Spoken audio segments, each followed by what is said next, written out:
Je vous conseille pas de mettre plus de 2 couleurs dans un espèce de logo comme ceci. Sinon, ça va commencer à devenir criard. 2 couleurs, c'est déjà un maximum pour un logo.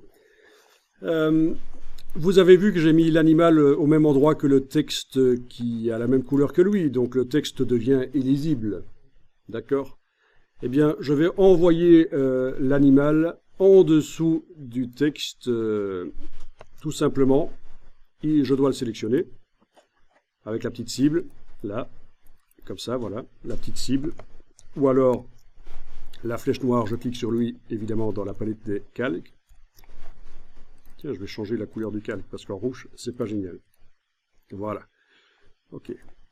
Et donc, ce groupe, je vais le faire passer en dessous de l'autre groupe qui contient les 2 textes. Si vous voyez. Tout simplement, je vais gérer l'empilement.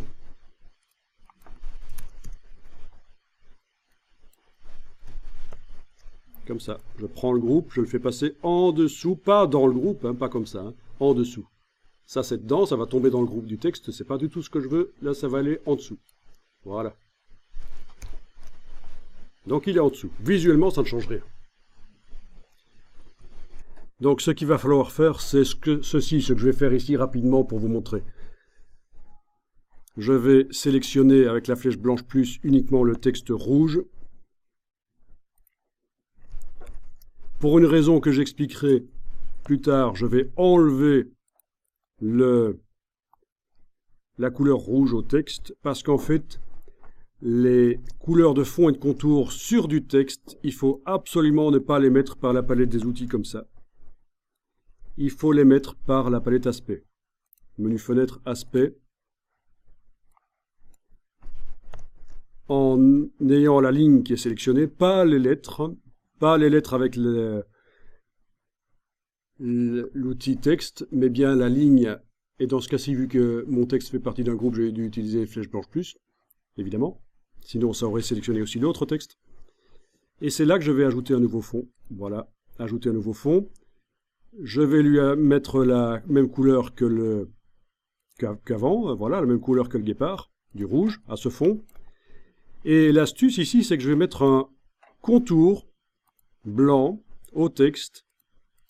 Comme ça, voilà. Vous voyez? Voilà. Et vous voyez ce qui se passe, le contour blanc déborde sur le fond. C'est pas bon. Il faut donc, oui, c'est interdit ça en graphisme de modifier ça, c'est pourri. Hein, il faut donc déplacer le contour en dessous du fond. Et voilà. Le contour est maintenant derrière le fond et je peux faire ressortir mon guépard et le texte surtout grâce à ça. Voilà, je vais repositionner le guépard. Voilà, ce genre de choses.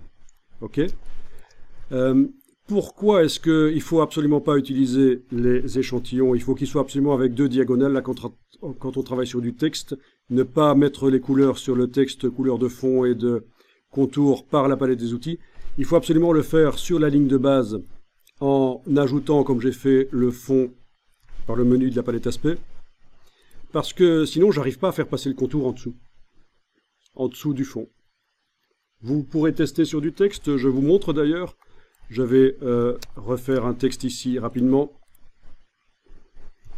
Ok, ça c'est un texte auquel je vais mettre une couleur de fond et de contour par la palette des outils, chose qu'il ne faut donc pas faire.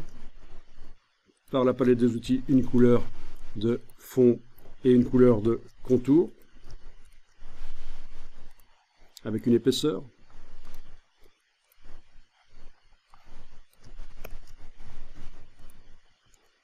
Voilà. Je vais utiliser la palette aspect pour faire passer le contour en dessous du fond. Sauf que c'est pas possible. Raison pour laquelle je vais maintenant enlever la couleur de contour et de fond de ce texte et l'ajouter comme on doit le faire sur du texte dans Illustrator, ajouter un nouveau fond. Et là, je peux aller choisir mes choses. Couleur de fond, couleur de contour, épaisseur. Et j'ai la possibilité de faire passer le contour en dessous du fond. Et voilà. Donc c'est particulier pour le texte par rapport au formes qu'on a utilisées jusqu'à présent, des rectangles, etc. qu'on a utilisés jusqu'à présent. Le texte, il faut vraiment penser à ça. Il faut vraiment ajouter le fond et le contour par la palette aspect. On n'a pas le choix. Sinon, on n'arrivera pas à faire passer le contour derrière. Voilà, enregistrez votre document. Et pour la suite, ben voilà, c'est ce que vous allez faire pour la suite la fois prochaine. Vous allez mettre le contour blanc sur le texte pour qu'il soit lisible. Je vais supprimer ici le lorem ipsum, de toute façon on n'en a pas besoin.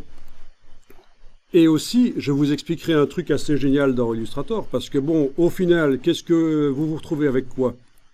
Si j'affiche le damier de transparence, vous vous retrouvez avec du texte qui a de la couleur, mais qui a aussi un contour blanc. Je vous expliquerai comment facilement dans Illustrator rendre ce contour invisible, transparent. Ben oui, il ne faudrait pas que quand j'amène sur une image dans Illustrator, dans InDesign, j'amène ce logo sur une image, il ne faudrait pas que le contour blanc apparaisse. En fait, le logo, c'est juste du rouge et du bleu, c'est pas du blanc. Donc le blanc doit devenir transparent. Et il y a une astuce pour y arriver facilement.